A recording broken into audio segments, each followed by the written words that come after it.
My guest today is Stephen Warley. Feeling stuck? Maybe you love your work, but you're feeling burnt out? Did you know you can design work around your ideal lifestyle instead of squeezing life in around your work?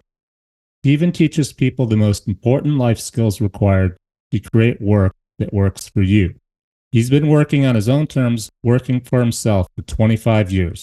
And he says you can too. He says the traditional work system is broken.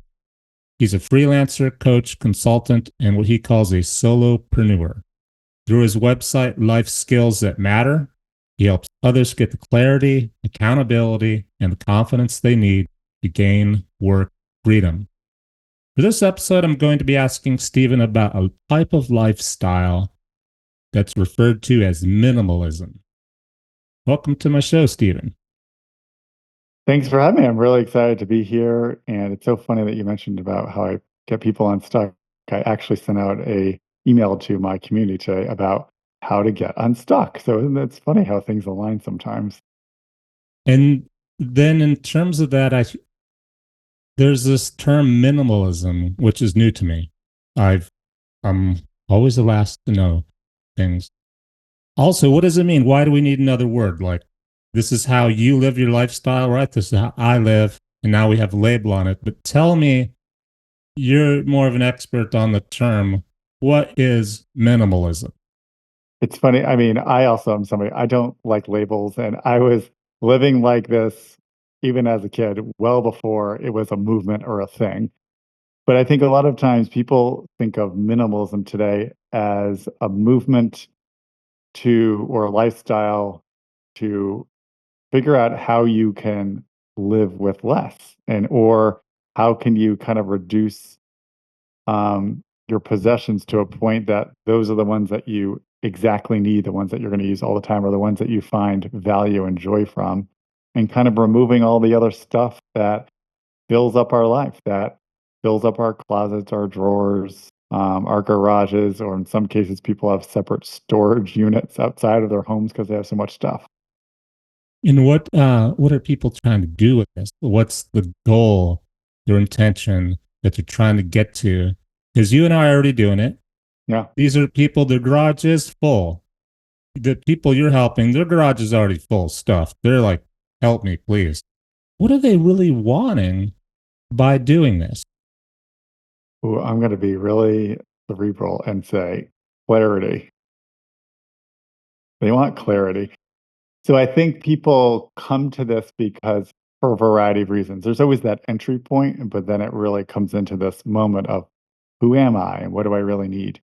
So people will either feel financially strained and they're looking for ways to cut back and reduce because of financial reasons, which leads to them reviewing their lives in terms of where is my money going and why am I spending it this way.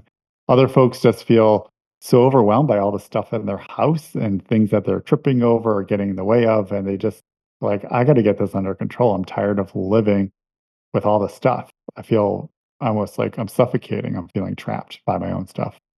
And then it's a loop because then the more stuff they buy, the more they have to go back to work. Like they just bought the new surfboard or the kayak. Well, they should have been saving money paying down the car payment and the house payment. Instead, they're like, well, now I got a kayak and now I got to store it and now I got to go back to work. And I think what they really want to do is work less, right? Or not work at all, but that's not really, I think, the best for society either.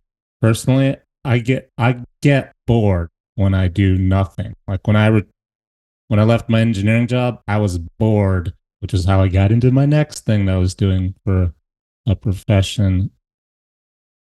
But I think they're stressed out, right? They're stressed out. They're not happy, and Well, yeah, it's funny.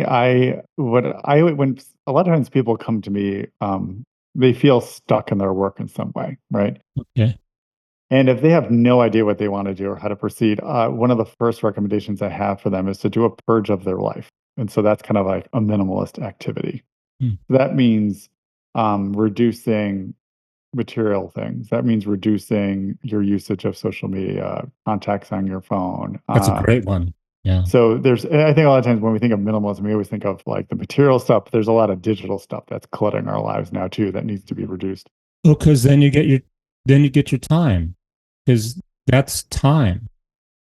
Yeah, it's almost like if anybody listening to us, I can envision like somebody who has like just a mountain, like the biggest bag on their back possible, and they're just it's so overwhelmed. Their like knees are buckling, they're hunched over, and they're trying to walk down this path. And what I am asking people to do is like, why don't you literally lighten your load, have less things to worry about, have fewer things that your attention is craving or going to be distracted by, so you can really start focusing on what is most important to you in your life. That's to me what I would say of what motivates me about kind of reducing or what people call minimalism.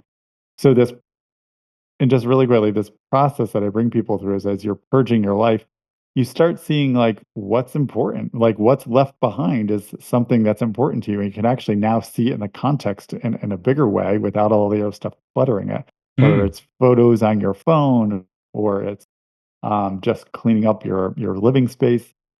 And then I always invite people to, when they're purging, to journal like what feelings are coming up, what's important to you, what's not important to you. And that starts giving you some clues about where you do want to take your life by what's left behind is what is most important to you. Interesting. Because I think one of the problems is people don't know what they want and they know they're unhappy. And it sounds like through this process of not doing as much social media so you have more time, not collecting so much stuff, you, by doing that, that's how you're going to discover or in journaling the answer. Yeah, I think a lot of times we get so stuck in our heads, we're looking for the answer. And I'm a big believer Yeah. of like getting out of your head and Hmm. getting out into the world. And purging is an activity. You're interacting with your stuff, with your Mm. email, with your social media, whatever it is you're starting to reduce. One caveat also, I think sometimes, like everything in America, everything kind of becomes a competition about there's very extreme minimalism, like how can I live with just 100 items? Because Yeah. I think I've seen research the average American might possess 2 to 3,000 different possessions. That's a lot of stuff. Which is another activity. They're missing the point. They've just engaged in another conversation and activity that's taking more of their time to engage with. Yeah, and so I think for me, it's all relative. Everybody's version of minimalism is going to be a little bit different, and you're going to have different starting points or different things. So I just want to put that out there. There's no one size fits all way to do minimalism, as I think some folks advocate out there. You just have Mhm. the idea is how can you start going through a process of reduction to get to the things that are really important to you. I'm not into cars, but somebody listening to us might be super into cars, and that's where they want to put some more of their resources toward that. And maybe like a house isn't as important to them. So that's kind of my version of minimalism is to align your limited resources, attention, energy, time, money, connections, and knowledge, and put it into the stuff that matters to you most. So, on the flip side, I imagine this is a question. I'm picturing myself, I have plenty of money to where my social media, I have two assistants. I have a house, but I have someone to clean it. I have a car, but I have a driver. Where I'm going with this is I think some people think minimalism will make them happier because it's just get rid of the stuff, because it gives me more time and then I don't have to work because I don't need to spend as much money. But there's plenty of rich people that are not happy.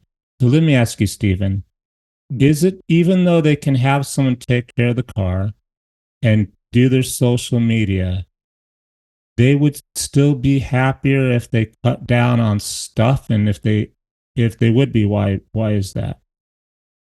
I'm understanding you. It's because people ask me a lot of this. Should I hire out different things so I have more time to do more work? And I'm with you. It becomes this argument. It becomes this loop of like Hmm. we're going to have to keep working more to keep hiring all this stuff out. So when are you ever? The goal here is like, how can you work enough to make enough to feel enough? That's kind of one of my mantras that I'm always helping people. It reminded me of great memoir. Um, who's the actor? He does all the Matthew McConaughey. Yeah.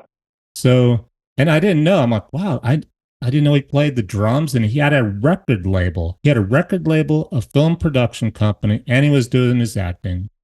And he says he got clarity on what's most important in my acting. He literally called his accountant. He's like, if I just shut everything down, how am I like financial wise? He's like, you've done well, meaning he invested well. He literally like, that's all I needed to know. And he called his other companies, his record label and his production company, and said, shut it down. Give everyone severance, take care of them, love them, take care of them, close down and just in a heartbeat. Like I'm going to focus on acting and doing the films I like too, because he was in a position where he could choose what he wanted to act in, not just the one. He turned down some pretty big paychecks. I think another way to think about this too, a lot of times we're feeling overwhelmed or anxious or on the verge of burnout, but we don't take enough time because we're always going, going, going. We never stop. And I'm a huge advocate of stopping so you Mm-hmm. can gain clarity and do reflection, like this purging slash journaling exercise I was talking about earlier. Because reducing means something different. In the case of Matthew McConaughey, it's reducing his work projects. I've also myself have done social purges, reducing the different people that I'm interacting with or how I'm interacting with them. So that's what you have to decide for yourself. And I think the more we talk about it, I guess really my personal definition of minimalism is really getting super clear, like your most valuable personal resource. A lot of people would say money, they would say time, maybe some people would say energy. It's attention. And your attention is fleeting. Like right now, as you're listening to us, your brain is going all over the place. You might Mm-hmm. be like, oh my gosh, I totally was thinking about something else about 5 minutes Yeah. ago. Now I'm listening to you guys again. Yeah. So that is what I think we're talking about is where do you want that attention to go? And it's constantly being distracted. We live in an economy, we live in a society that is constantly trying to rob our attention from us. So help us. How can we help people be more minimalistic? For example, I think on your website you have a lifestyle calculator that helps them Mm. figure out how Yeah, much just am I as a note, yeah, spending. Yeah. even again, back, you were kind of going this direction. I love that Matthew McConaughey asked his accountant, like, am I good? Yeah. We actually, you don't have to be Matthew McConaughey. You don't have to be a minute. You could do that today. If you want to go to lifeskillsthatmatter.com/calculator, life calculator or lifestyle calculator, you can use either one and download it. It's a spreadsheet. Don't get overwhelmed by that. We have all the formulas figured out for you. But you can actually work in reverse about what is the lifestyle you think you want to live. Like, what's the stuff you want to have, the experiences, what are your what are your expenses currently? What are, if you're working for yourself, what are your business expenses? You can calculate that number of like how much money you need or and then also include like how much money you want to save so you can actually figure out how many more years you want to work based on how much money you're going to need for the rest of your life or how you can start powering down after a certain age. So we can do it. A lot of times we get so addicted to the status symbols of like, ooh, I want to make six figures and I made six figures. Now I want to make $250,000. Now I want to make $500,000 and it's $1 million and it's 10. And before you know it, you're like these billionaires that they keep having to suck up money. They don't even know why they're doing it anymore. And I just personally, I can't say I've never met them before, but I find it hard to believe that a lot of those super wealthy billionaires are truly happy because they're just addicted to constantly grabbing attention for themselves and Mm. grabbing more stuff and having to do more and more extreme things. That just does not seem like happiness to me. There has to be a place where you feel satisfied with yourself, because the more you're if you want to tie this into environmentalism, I mean, the more stuff you want, the more attention you need, that has an adverse effect on your fellow humans and the earth, right? Oh, You the need more and more environmental resources, impact is huge. This is you know? like, for example, how many computers and television sets and cars do you need? And people are like, well, it's a hybrid car. It's still a car. Do you have any idea the pollution it took to make it?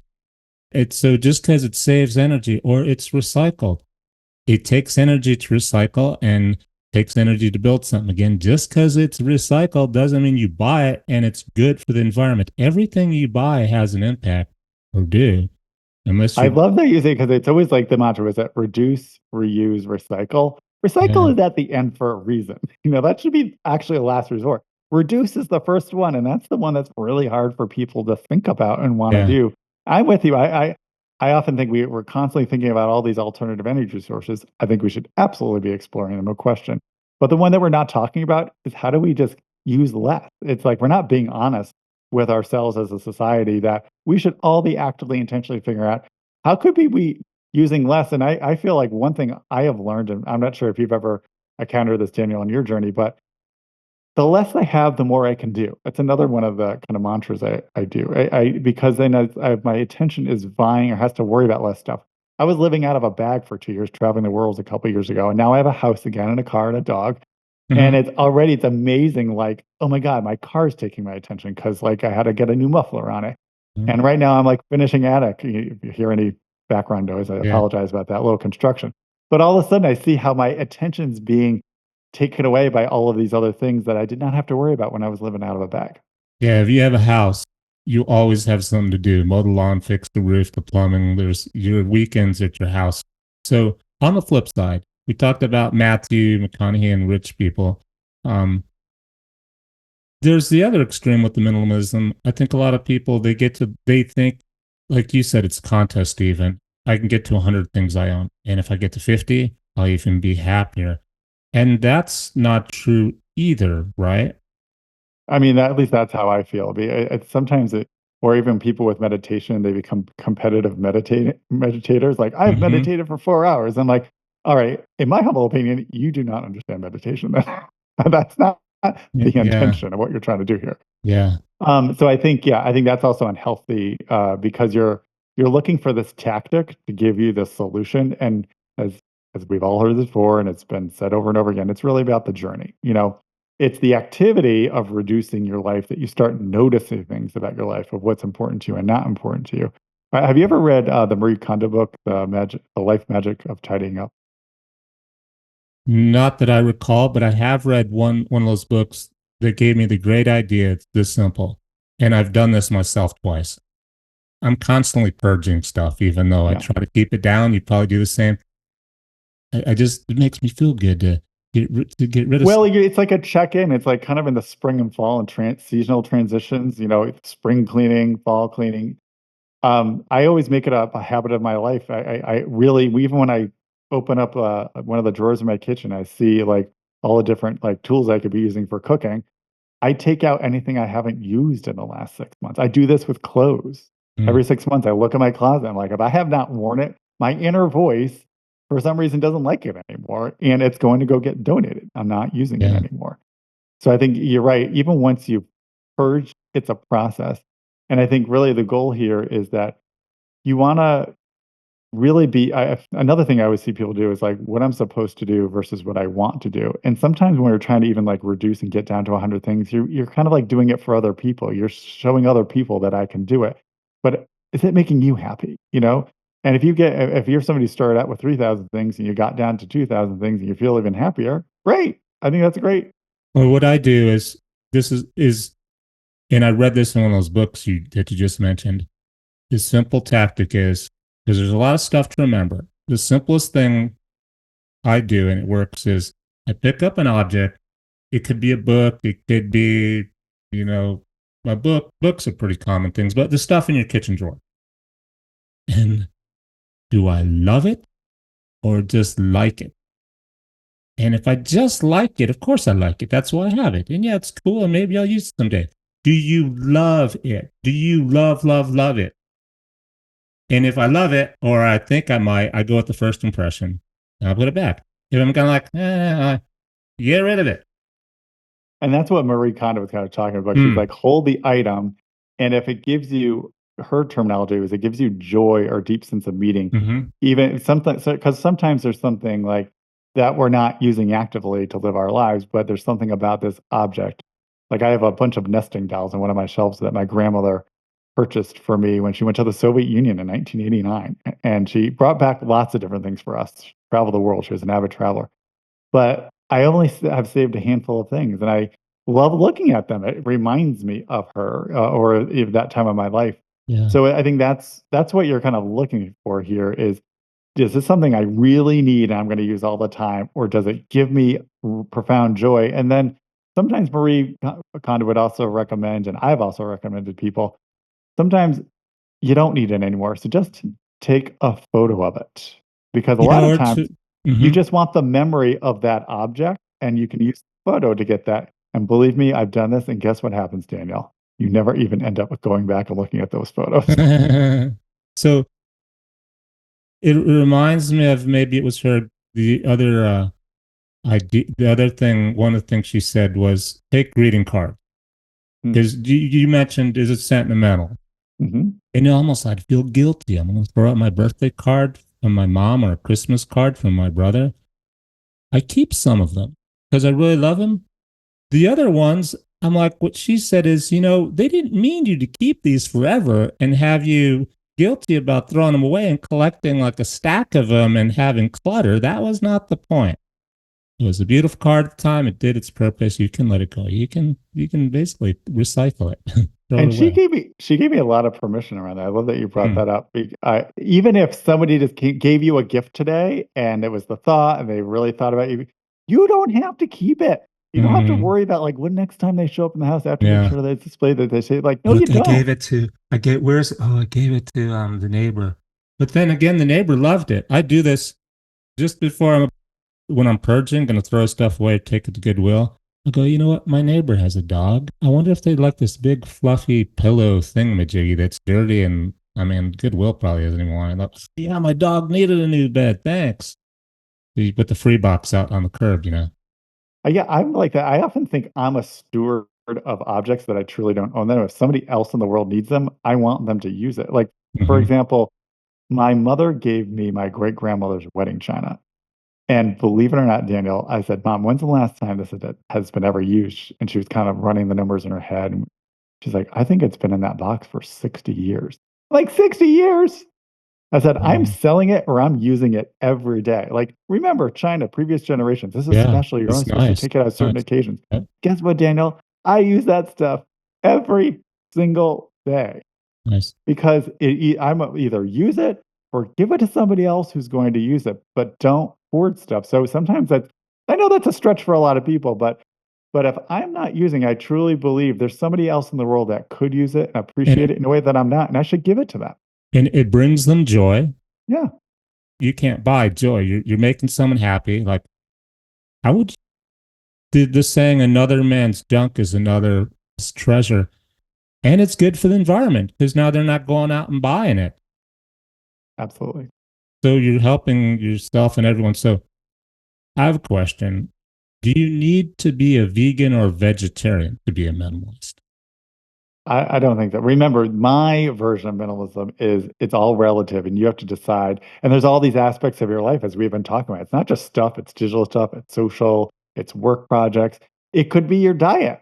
A lot of times it is about where you might want to get healthier and you're looking at where your attention is going or the type of food that you're consuming. And you might decide to start reducing what you're eating or how you're eating it. So I personally don't believe that that is a requirement. Thank you. I will agree. It's good for the environment because cows, people have no idea what it takes to keep cows going until you can slaughter them and eat their meat in terms of water and food and resources and pollution. But also, I think if it affects your health and you need to eat meat to feel good, you could eat less meat maybe. What you said, Stephen, do what makes you feel good. The reason I asked But the even question just is, even to build on this, I think once you start this process, a lot of times people start with stuff. I actually have a whole methodology and training of how to bring people through a total purge of their life. hmm, And I often have them start with physical stuff and stuff that's not sentimental because it's easier to start dealing with. And usually we end up with purging your thoughts, right? That's the root of all of it is like, what are these loop thoughts that you know are unhelpful and how do you start purging those? But you have to go through all this purging, all this other stuff helps you get to that moment to oh, have this thing. do you have like a top 10 list? Yeah, it's kind of like that. It's kind of, going through the physical stuff, then kind of going through the intangible stuff, and then kind of going through your mental stuff. That's really truly the deep purge of really coming out the other side of who you truly are and exactly what it is that you need. But there's just one other point I just wanted to make because you pinged my brain. I think once you start going down this journey, you're going to start looking for ways to reduce and minimize all aspects of your life. So it might eventually bring you to deciding that you want to become a vegetarian or a vegan. Hmm. Um, Give me the top three of your process. Like people listening, because don't want to overwhelm them, want to keep Yeah, it minimal. step number one, I would say, what is something that's already bugging you that you would like to know? You're like, I would like to get this out of my life. I'd start there. It could be a friendship. It could be one of your rooms in your house. It could be your refrigerator. It could be all the photos on your phone. What's something that's bugging you? And the reason why I do that is because there's a motivation there. You want to get this out of your life here. And maybe you picked up on this, anybody listening, and Daniel, I keep talking about my inner voice, and there's that other part of you that we're not listening to. And that's what I love about this purging process. It kind of starts giving voice to our voice. We can start having the feelings and not just always trying to think our way out of this. Mm. So that was step one. What's an area of your life that's been annoying you and you want to reduce? I'd start there. Step two, while you're doing that, I would journal about it. It could be a voice memo, it could be some notes in your phone. It doesn't have to be anything formal, but I really encourage people to start. I want to help build that connection with their inner voice as they're going through this process to see what's coming up for them, and that'll help them lead to the next step of another aspect of their life that they want to purge. Well, also, as an engineer, what comes to mind in the journalism is you're going to forget what you did and how you felt afterwards, better or worse, or did it make a difference. And if you journal, then you'll probably know, oh, I'm feeling better. And how did I get here again? Oh, I got rid of that. Or I'm not feeling that much different and I got rid of that. Didn't make as big effect as I thought, maybe, right? And the other caveat, because it's kind of like you go through that thing that you're motivated to purge, and then you kind of do some journaling, then kind of say, well, what's the next thing I would like to purge in my life? And that's kind of, you just keep taking these steps. Hmm. Now, you might along the way find some resistance. So, say back to more sentimental objects early on, you're like, oh, I'm not sure about all the baby stuff that my parents saved for me if I really want to tackle that just yet. Don't do that yet. In the early stages, it's about building the habit and priming your brain to say, like, this is enjoyable. I'm enjoying reducing my life. So, kind of in Yeah. the early stages, pick the easier things, like go for your junk drawer, stuff like that. Yeah. On the parent stuff and the kid photos, my parents are getting old. So one day I go over for Christmas and there's a box of stuff. I don't want a big box of stuff. I'm a minimalist already, even though I don't know it. Thanks, Mom. It was really nice that you were keeping it because now I got to keep this. Where I want to put it. It wasn't that difficult to go through, and just like we were talking earlier, love it or leave it. And if I had any doubt, oh, this is a handwritten letter from I wrote to my mom when I was 10. I like that letter. I keep it. It was actually quite easier. There was a lot of junk in that box. And Mom was accumulating pretty much every little letter and thing I did, and I got it down to like one folder.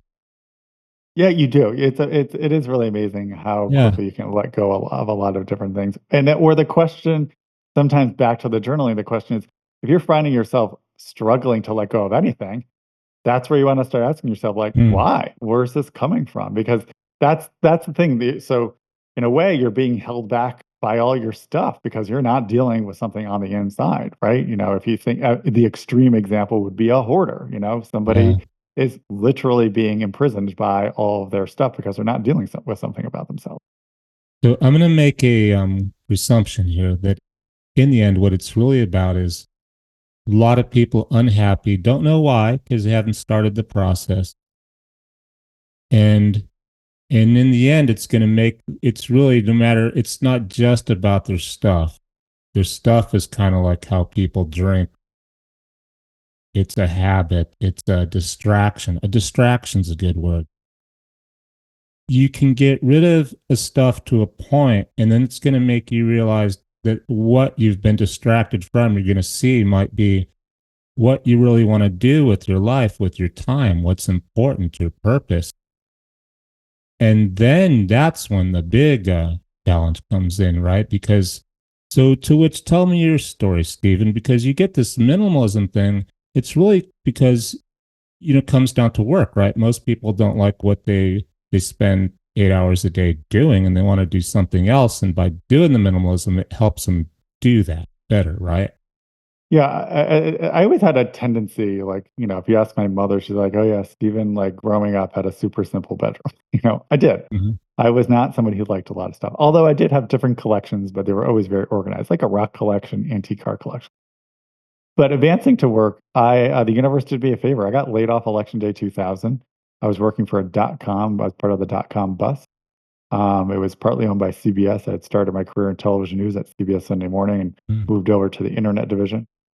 And that began my journey. I always told you I never thought I'd work for myself. I never thought I would do sales, and I ended up building a sales training business for the broadcast industry. Did very well. Had a whole online archive of 600 videos, 35 trainers.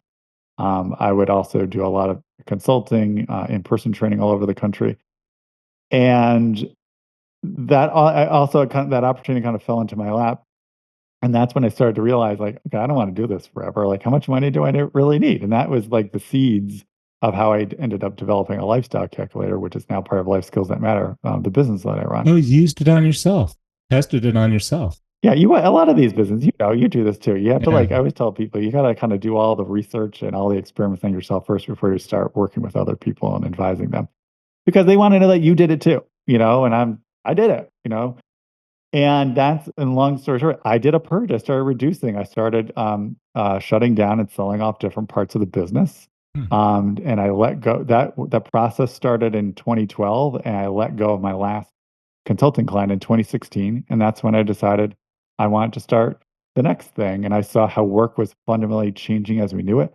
Before the pandemic, I just was like, people are going to have to learn how to manage themselves and deal with themselves. I think more people are going to end up working like I am than being stuck in an office. And then the pandemic accelerated that process. And so I think that is the mission that I'm on. And part of learning about yourself, because we're not taught how to manage ourselves, right? It's not something you're ever taught in school. And it's not something that you can measure easily. It's not something that you can quantify or test for or easily give a grade in. It's messy. It's a process. Everybody does it a little bit differently. And it's also my version of self-management. It's not about doing what necessarily capitalism or corporation wants, but it's you are the starting point. How do you want to live your life? You're the one who has to live with the consequences of your decision. So Mhm. how do you want to manage yourself? Because there's no one way to do it. So I got pictured there's two choices. The one you work for somebody else, one you work for yourself. There's a lot of things right now, podcasts, things online about working for yourself, start your own business, which is good if that.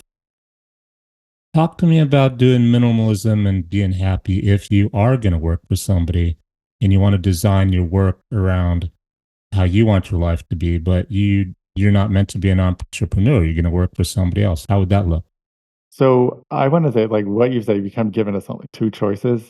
Actually, there's infinite choices. And Okay. because we've all been raised in this system, our entire educational system is designed this way to say, these are the limited pathways for how you can earn a living. Hmm. It's just not true. So I had a podcast that I paused, Life Skills That Matter, interviewed, and I had another podcast before that about why people get stuck. So I interviewed 500 solopreneurs and people who work for themselves about how they got into it. So there's a spectrum. So say, for example, there's somebody who's really passionate about, I'm watching the Olympics now, artistic swimming, probably not going to make a ton of money as a career in artistic swimming, but you're really passionate about it, you really want to do it. So that person probably has a day job and they have another skill that they're monetizing that they're really good at. The goal for them is, how can I make the most amount of money in the least amount of time working for somebody else? I have all this extra time to go practice for artistic swimming so I can end up in the Olympics. So there's like a variation of that, right? That's one example. Which is a good one because a lot of people think when they hear the word purpose, that means work is my purpose. I make money Right. doing what I love. And that is actually, I think, causing some people trouble. And the solution is what you just mentioned. You create a life where you make as much money working as little as possible first, but at a job you like, not hate, but it's so you can feed your other passion. And that's perfectly fine. You still do, that's still your purpose, is still to do artistic swimming is your purpose. You're working to support your purpose, right? Yeah, and it's also different seasons of your life where you might be working more on your passion, more on the work side. I think what's really tough for a lot of people, as I've explained this to them, we've been taught about work in these very linear paths of how everything's supposed to go down. Like my parents' generation, it was, you know, go to school, you go to a trade school, or you go to college, you get the skill, you get earn money for life from that one skill, then you retire and Then you're you taken care of retire. by your That's pension. key. Thank you. That's what people think the goal is to retire. And then like Did you ever think of what that means and looks like? And some of them are okay, and then others are, yeah, yeah. I And don't, by the time you retire, guess what? You don't have that young body that you had in your 20s and your 30s to like go do other stuff. you're not doing artistic swimming as well. No, you're definitely not doing artistic swimming. Maybe, I don't know. Who knows? Maybe.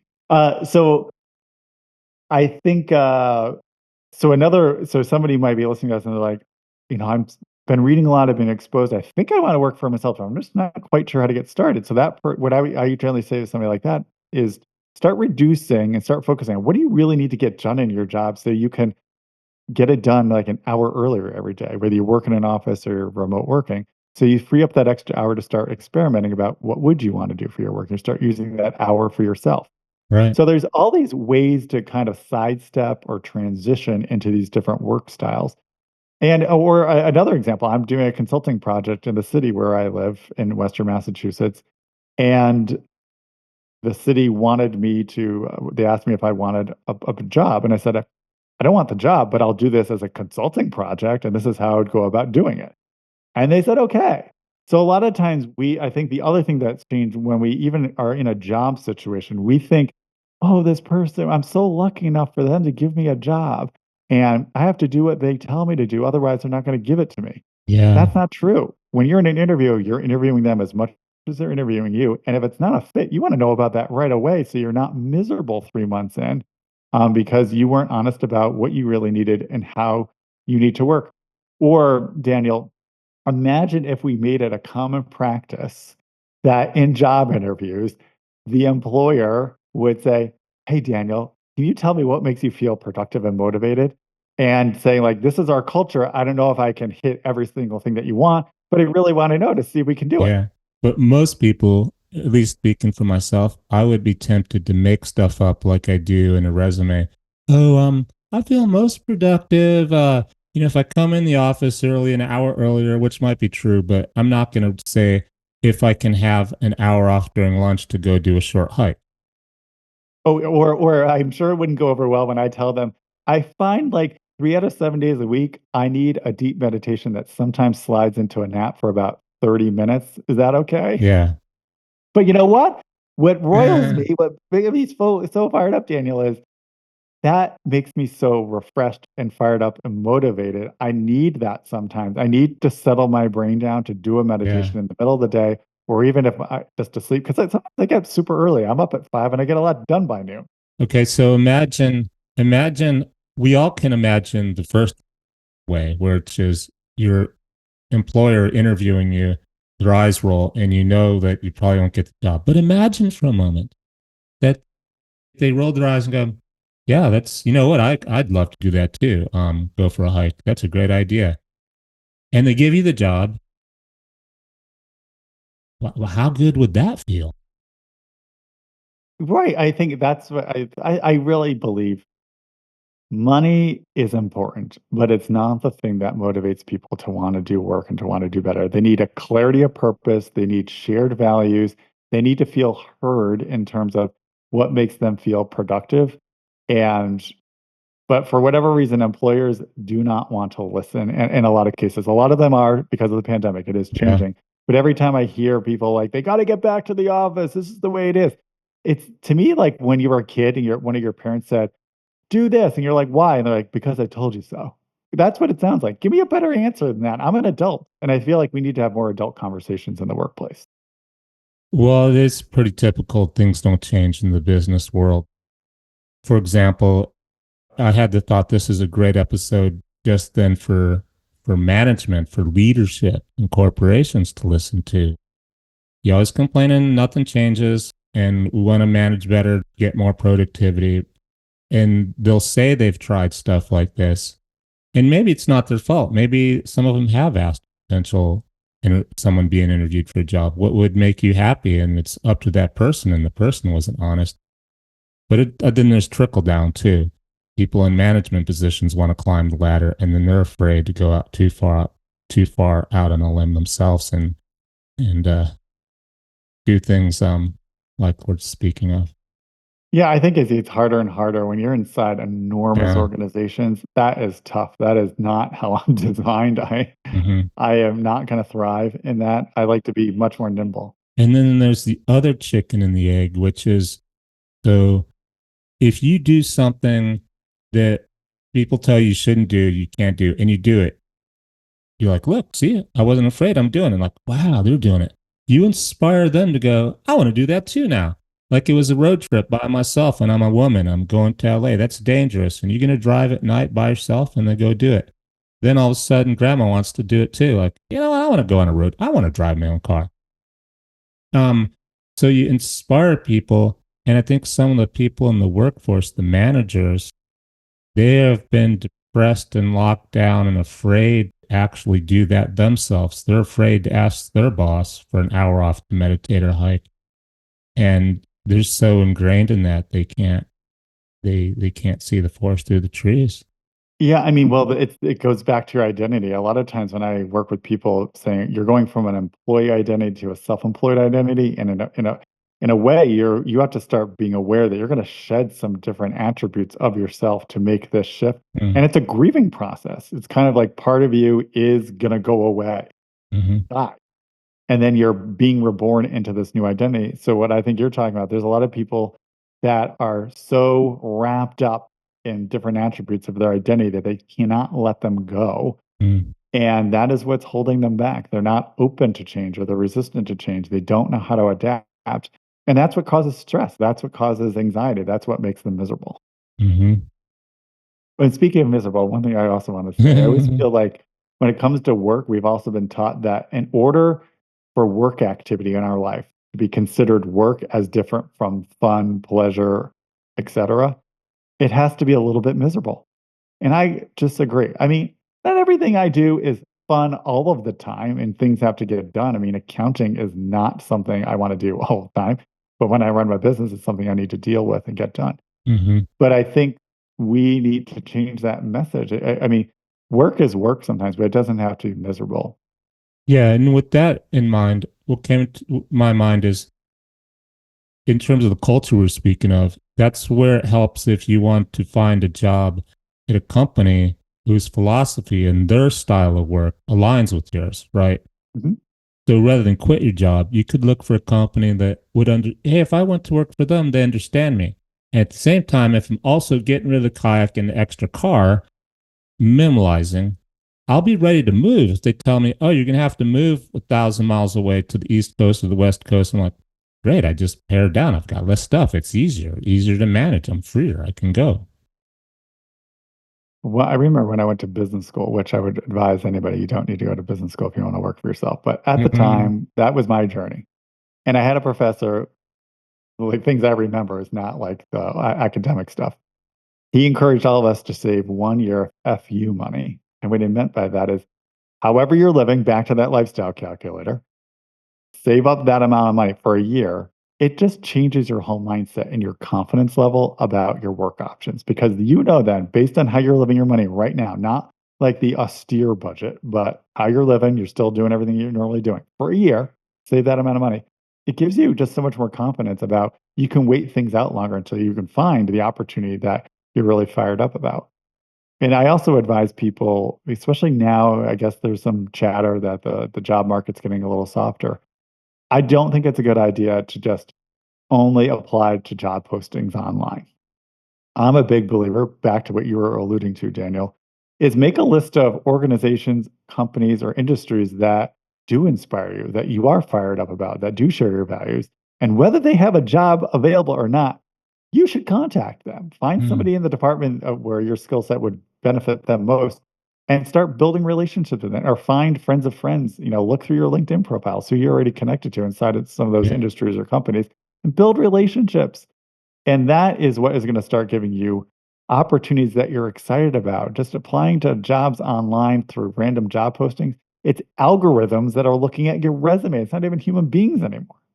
Yeah. And speaking of connecting on LinkedIn and making these relationships, I will made some connection. I'm a software programmer of one of the things I do anyhow. And I made a connection like you're speaking of. I saw the job posting and I'm like, that's really cool and it pays well. And maybe I'm tired of working for myself. It'd be nice to work with someone else and on a team. I like people and go in the office once or twice a week. It might be nice. I'm just thinking about it. So I looked at the job description. I'm like, okay, I've got 6 or 7 out of 10 things. To be honest, those two, I can learn anything. That's what I do. I'm a hacker. I'm an engineer. I figure it out. I solve problems. I can learn anything. Those two, the experience they're wanting is really specific. To be honest with them, I'm not the best candidate. But since I was on LinkedIn and I'm a social guy on LinkedIn, I had contacts and I realized that, oh, somebody in my second, meaning one person, removed from me, knows someone who is the hiring manager. So first I did my research and I looked at their profile and I noticed their history, their track record, which was pretty linear. They were always into software programming, always doing something different. And now they're a manager.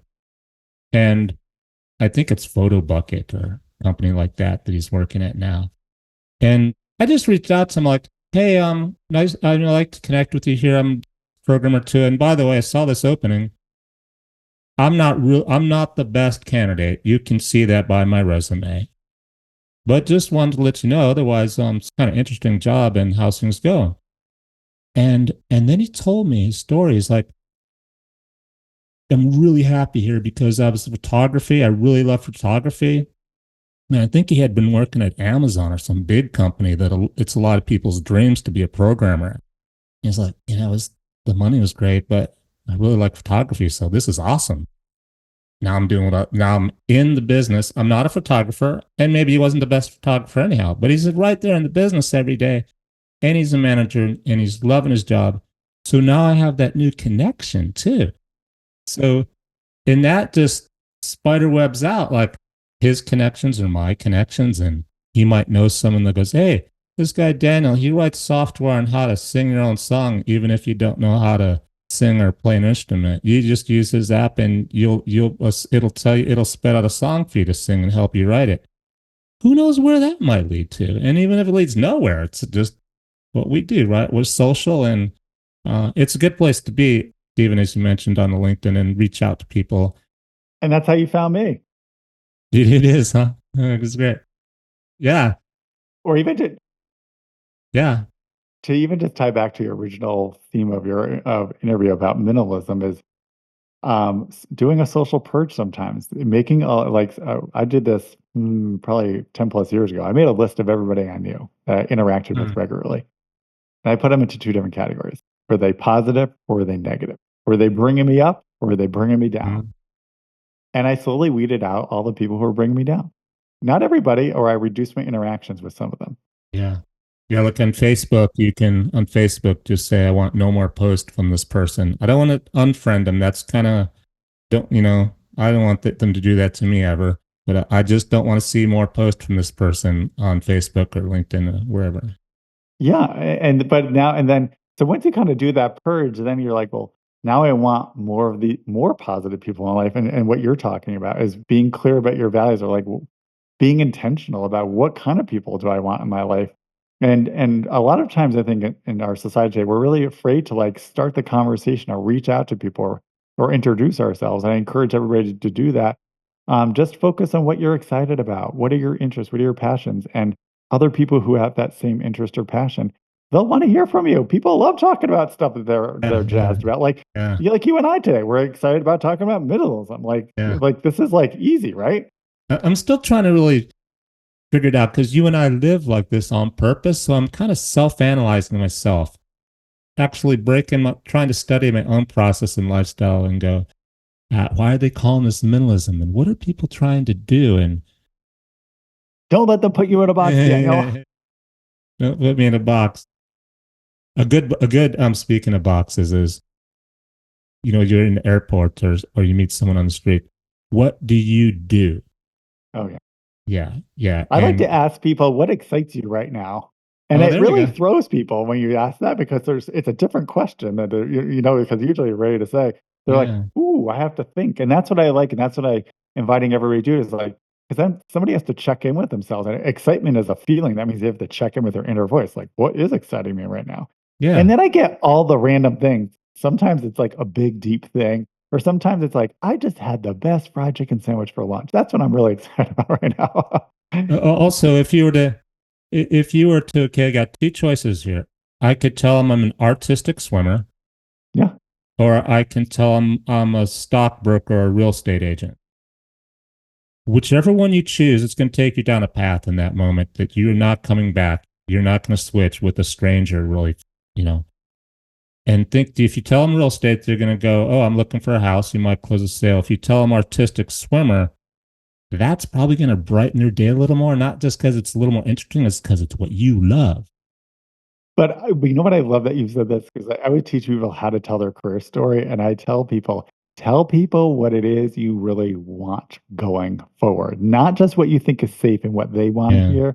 Take a risk Yeah. on what you want. I want to be an artistic swimmer, and I'm just doing this, and then they're like, well, how do you fund yourself? How do you make money? Yeah. Then you could Yeah. talk about Yeah. that. Yeah. Yeah. And so what I love about what you're saying is like you're showcasing your passion. That's what's really going to bond you with somebody else or get that conversation to take Yeah. fire is talk about lead with your passion, but also you're denying them the opportunity to really help you by telling them what you think they want to hear. When you tell them, this is what I really want to do, that And filters then their when you brain. They might know somebody that could help you.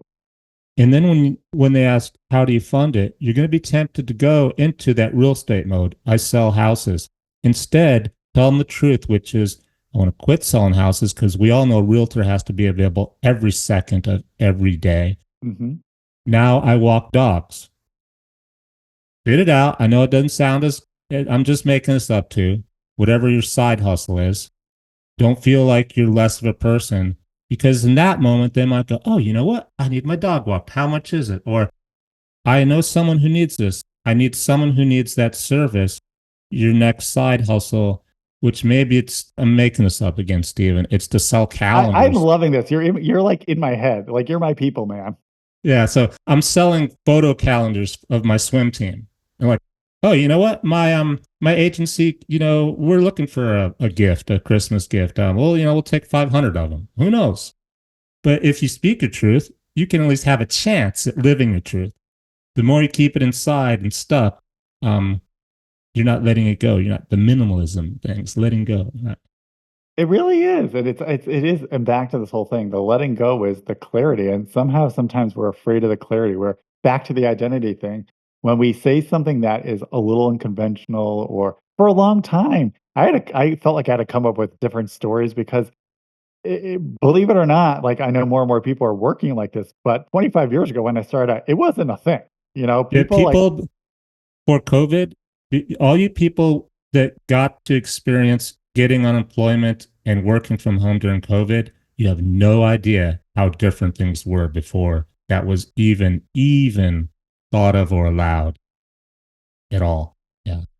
yeah, it wasn't like, everybody it just seems so people were dismissive about that they couldn't Yeah. accept that Yeah. there was other ways of Yeah. earning a living and that it could be done in this way. Because it challenged, and that's what we're seeing still at post-pandemic. A lot of the management class of these big corporations, at the end of the day, their control is being challenged and they do not like it. They do not like that the labor force has this power because for the first time ever, it's not one employee competing against another employee. That employer is competing against the employee themselves because they can go off and work for themselves now Hmm. because we have the tools to do it. They do not Yeah. have to like take that job anymore. Right. Right. So, Stephen, is there anything we haven't covered that you think's important to add on? Okay, so there's a ton of stuff on Stephen's website, Life Skills That Matter, and that's the tips how to make work for you, calculating your lifestyle cost, and you can also join a community, right? You can hang out with like-minded people and have conversations like this, right? I do. And if you want to sign up, I do a weekly newsletter. It goes out every Saturday morning. It's our weekly reflection reminder because I'm a big believer. If you really want to change your life, you must want to get minimal, change your work, whatever you want to do in that regard. I like to like be in your inbox to remind you, did you carve out an hour to think about something for this week about you? What do you want to do? And I usually have a big thought. Like this week, I wrote about getting unstuck. So there's different exercises, and that's all free. So you can go to lifeskillsthatmatter.com/reflection to sign up for that. And the details will all be in my show notes for this episode. Daniel, seriously, I really enjoy this. I mean, I've done so many of these interviews over the years, and when I meet somebody who's really I really do believe that you believe in this stuff. And that's what I always tell people when you're looking to really work with people, you want to feel that feeling. And then it's the whole conversation so effortless. I mean, Daniel's the type of guy now, like if he ever needs something, I'm totally going to help him out because Nice. I just know he's really into this movement. And I really appreciate that. So thanks for the time Thanks. today. Thanks, Stephen. Thanks for being on my show. Have a great day.